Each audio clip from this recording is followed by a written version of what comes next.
Hello, Team Manitoba athletes, coaches, and parents. Congratulations on being selected to compete at the Canada Winter Games in Prince Edward Island. We're looking forward to bringing you a series of short recordings to help you plan, prepare, and perform your best at the Canada Games. The theme for this series is high performance recovery, and today's session is all about sleep. The goals for today are to understand how the body responds to training, how the body recovers from training, setting the foundation for high performance recovery, and developing your Canada Games sleep strategy. First off, we're going to find out how our body responds to a training load or stimulus. When we train, our body has a short-term response to training and a long-term response to training. The short-term response is also called an acute response. These are things like increased breathing and heart rate, muscular fatigue, and sweating. Long-term responses are also called chronic responses to training, and these are more related to what happens to your body as a result of consistent training over time. Reduced resting heart rate, increased speed and quickness, improved aerobic and anaerobic power, just to name a few. As you can see from the graph, we first have a training stimulus, and this could be a team practice or a training session with your sport coach or a strength and conditioning session. During this training session, your body will fatigue, and as a result of the physical stress you put on your body, after that training session ends, the body will start the recovery process by continuing to breathe at a higher rate than resting to help you get more oxygen to the muscles and start the repair process. This is where eating the right foods, resting, working on relaxation breathing, and sleep come into the equation. If we recover enough, we should be stronger, faster, fitter than we were before. And that is the time to train again. If we don't wait long enough, or we wait too long to train, we run the risk of not getting those progressive gains that we are looking for in our training program. To look at this a different way, here we have a load or stimulus put on the body. Your body in turn will respond to the load. That response will either be a positive one or a negative one. If we get a positive response from the training load, we will load the system again. If we get a negative response from the training load, too little load or too much load, we will adjust the training program slightly and load it again. This is the process we go through to help make progression through our training programs. Now that we have a little bit of a better understanding of how the body loads and recovers, how do our bodies actually recover between those training sessions and competitions? When we talk about high performance recovery, think of a pyramid. The foundation or the base is the most critical component of the pyramid. If we don't look after that, our recovery will be incomplete. The foundation of our recovery pyramid is sleep. Nutrition and hydration are the next important layer to the pyramid. Again, without proper nutrition and hydration, our bodies won't recover as well, and in turn, they won't perform as well.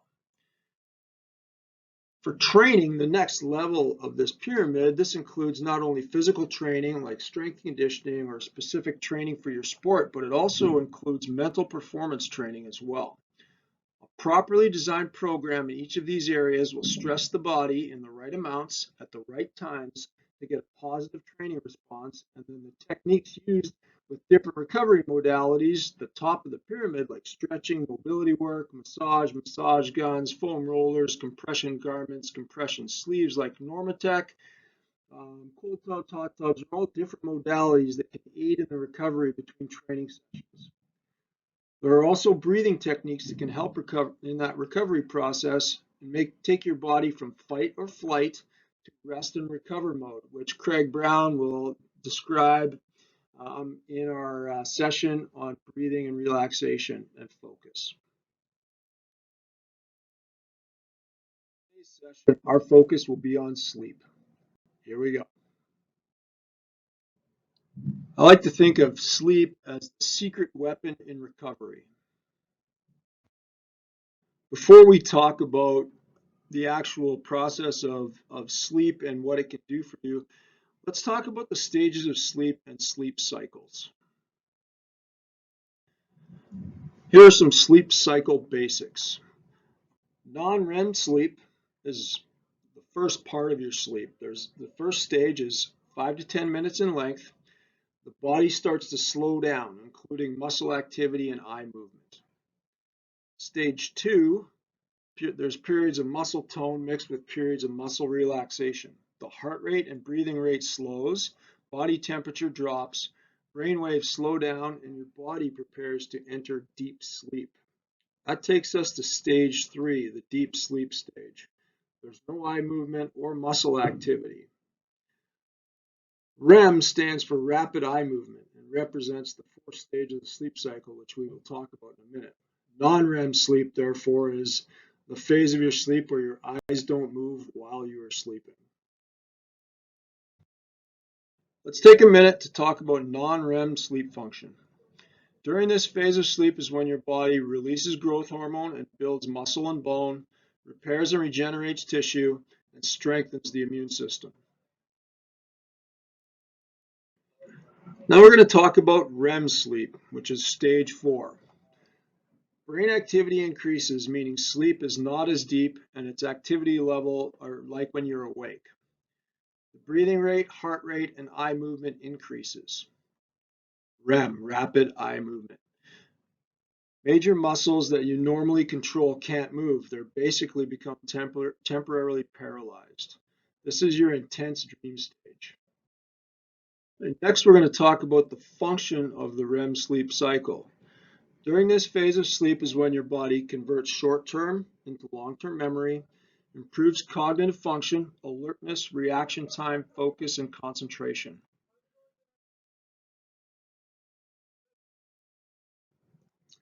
A full sleep cycle lasts approximately 90 minutes. As you sleep, your body cycles through non-REM and REM sleep. You should go through 5 to 7 sleep cycles in an evening. This starts with stage 1 and progresses through stage 4. The first REM period is short, and as the night goes on, you have longer REM sleep and less deep sleep. Next, we're going to talk about sleep length.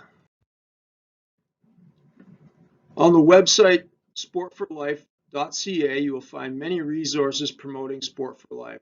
The long-term athlete development model displayed on the site uses the following categories that describe athletes at various levels of their sporting careers. For athletes in the learn to train phase, or 8 to 12 years of age, they require 9.5 to 10 hours of sleep per night. For athletes in the train to train phase, which is ages 11 to 16, they require about 9 hours of sleep an evening. For athletes in the train to compete phase, which are the ages of 15 to 23, they require about 8 to 10 hours of sleep per night. These athletes are at or near junior national or national team levels and now have a solid training age. Athletes in the train to win stage are typically 18 years of age and older and are on national or professional level teams. These athletes require 8 to 10 hours of sleep per night. Athletes in the active for life phase require 7 to 9 hours of sleep per night. They typically are past their competitive career and are now masters athletes or in many cases recreational athletes. They still love to train and compete, but they now do it for fun. Next, we're going to talk about quality of sleep. What does a good sleep consist of? Ideally, what we want to do is try to fall asleep within 30 minutes of going to bed, get 9 to 11 hours of sleep per night, wake up no more than 1 time per night, being awake for 20 minutes or less during the night after initially falling asleep, and sleeping 85% of the time while in bed. Next, we're going to talk about sleep and performance. What does the research say about sleep and performance? Let's have a look. The first study we're going to look at took place at Stanford University with their men's and women's swimming teams. After extending time in bed to 10 hours per night for several weeks, we saw a noticeable increase in their 15-meter sprint speed, reaction time off the blocks, turn time efficiency, and kick stroke. This means basically that as they slept more, their speed and reaction time improved. This next study was with collegiate basketball players. Again, after extending time in bed to 10 hours per night for several weeks, we saw a 9% improvement in free throw shooting accuracy, an improvement in three-point field goal shooting accuracy, and an improvement in speed over 85 meters. Again, this indicates that there's both a physical and mental improvement when you get more sleep. The next study looked at 80 Major League Baseball players and their sleep habits. Those with normal sleep habits, poor sleep habits, and severe sleep habits. What the study looked at was to see what percentage of players were still in the league 3 years later. See here that it shows that 72% of the players that had normal sleep habits were still in the league 3 years later, whereas athletes with severe sleep habits, only 14% of them were still in the Major League Baseball after 3 years. What about sleep habits and injuries? Injuries have been shown to be related to athletes that sleep less than 6 hours the night before the injury occurred. 1.7% times greater risk of getting injured if you have less than 6 hours of sleep the night before a game or a competition where you get injured. What does sleep do to our immune system? Some studies have shown that hours of sleep impact chances of catching a cold when exposed to the common cold. So if you get more than 7 hours of sleep, there's a 17% chance. If you get 6 to 7 hours of sleep, there's a 22% chance of getting sick. If you get 5 to 6 hours of sleep, that jumps up to a 30% chance of catching a cold. And less than 5 hours of sleep gives you a 45% chance of catching a cold. Pretty amazing numbers here. Getting more than 7 hours of sleep clearly shows that there's a benefit to sleep when it comes to strengthening your immune system. What about napping? Is it important for athletes? If you don't get enough sleep overnight, a nap can be a great way to catch up on your sleep. But there are also benefits to napping. Do you need to nap? You don't, but if you haven't met your sleep requirements from the night before, you may. Circadian rhythm, which is looking around, if you look at the graph here around after lunchtime, you're naturally going to have a bit of an urge to sleep. If this urge is significant, if you can't make it through the afternoon without a coffee, for example, it might be a signal that you have some sleep debt. The greater the urge, the greater the likelihood you have sleep debt. It doesn't matter what you eat for lunch, the one main factor that drives this nap urge is sleep debt. And that's a good sign that you may need to take a nap to catch up on some sleep. What are the benefits of napping? First of all, you reduce sleepiness, heighten alertness, increase concentration, enhance motor performance, and boost your mood.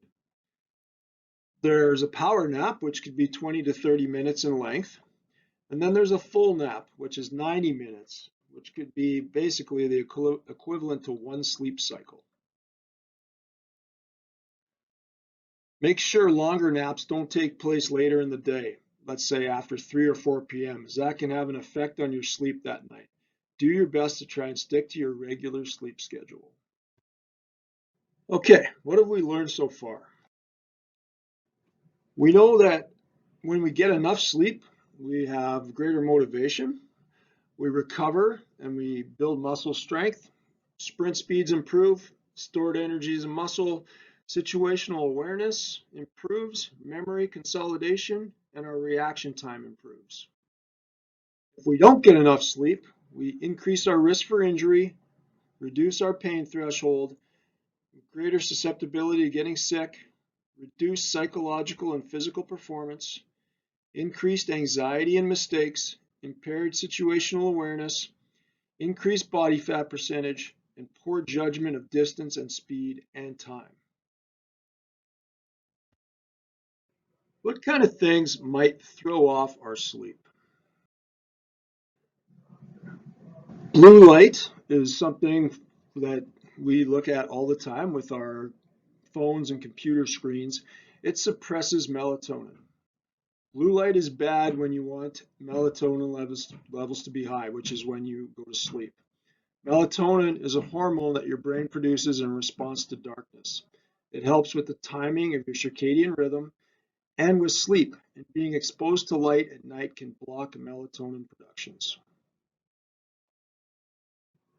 Another thing we need to watch out for is caffeine. Caffeine is a stimulant. It makes us alert. It makes us feel more awake. It has a half-life of about 5 to 6 hours for the average adult. It turns out that caffeine can decrease the amount of deep sleep that you have, and consequently, you don't feel as restored. Ideally, what we want to do is try to avoid caffeine after 3 p.m. This includes things like coffee, tea, energy drinks, and pop. These things can negatively affect your sleep that night if taken too close to bedtime. If you need something like a warm drink before bed, have herbal tea or drink hot water with lemon in it. Why don't we get enough sleep? Well, we could have a sleep disorder like insomnia or nightmares. We could have scheduling issues, training, meetings, travel, eating, commuting. All those things will have an effect on whether we get to sleep on time, when we wake up on time, and also our lifestyle environment, our sleep hygiene, or how we sleep and the things we do to get to sleep. Taking in caffeine, noise, air, light, stress, and pain all have an effect on us and our sleep. Here are some tips on how we can get a good night's sleep. First of all, we want to make sure we have the right amount of sleep or the quantity of sleep. And as we've discussed previously, we're looking at between 8 and 10 hours of sleep every night. Then we want to have good quality of sleep. And then finally, we want to have consistency in that sleep pattern. So we want our sleep to be effective. We need the quantity, the quality of sleep, and to be consistent with our sleep hygiene, which is basically our sleep habits. So we want to develop a good, solid sleep routine. What that means, and this can happen in a variety of different ways or a combination of all these different things, we need to turn our screens off 30 to 60 minutes prior before going to bed. We want to make sure our room is dark. We can listen to relaxing music or take a hot shower or stretch before we go to bed. We can lay out our clothes for the next day or read. Remember, the goal is to fall asleep within 20 to 30 minutes after lying down. You need to be consistent. Just like you would have a pregame routine, you should have a sleep routine. Doesn't need to be long, it just needs to be consistent. Improving your sleep environment. Basically, we talked about this a second ago, but we want our room to be dark. We want the temperature of our room to be a little cooler.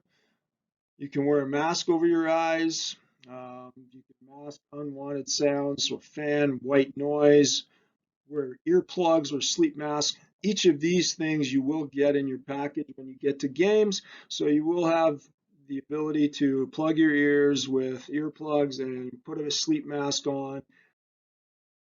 Sleep and travel. We are traveling at 2 time zones away, so we want to start thinking about operating on the time zone that we're going to. We want to try to sleep. If we're going to sleep on the flight, we want to sleep during the first half of that flight. As a rule of thumb, try to make sure you've sustained at least 12 hours of being awake from the time you wake up on the plane to the time you want to go to bed in the new time zone. Let's take a minute to talk about jet lag. When you arrive in PEI, which we just talked about, we're going to be 2 hours ahead of Winnipeg time.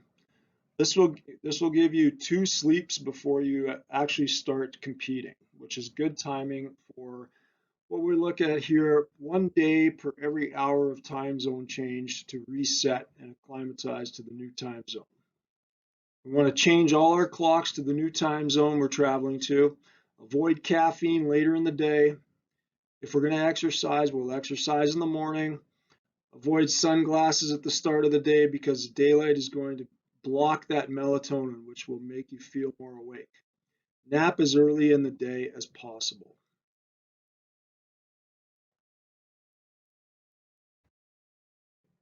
Sleep essentials for Canada Winter Games. We know that sleep is a weapon when it comes to recovery. If you get enough sleep and good quality sleep, the result will be a stronger, healthier athlete whose brain functions at a high level. We want to avoid caffeine 5 to 6 hours before going to bed and blue light from your phone or computer at least 30 minutes before bed. We want to develop a sleep strategy that works for you and remember to take into account the time change when doing that. And we also want you to achieve your personal best at Canada Games. Presentations in our Peak Performance series are on performance nutrition and navigating the menu at the Canada Games with Amy Hugh. After that, we have an audio recording from our mental performance coach at Canada Games, Craig Brown. And in that audio, Craig will give you some practical techniques that you can use at games to relax and focus. Finally, I'll be back for the final presentation on training and using different recovery modalities to optimize your recovery while at the games. We are looking forward to bringing this series to you. Taking the time to listen today. We hope you found this helpful and we look forward to our future sessions with you. Talk to you soon.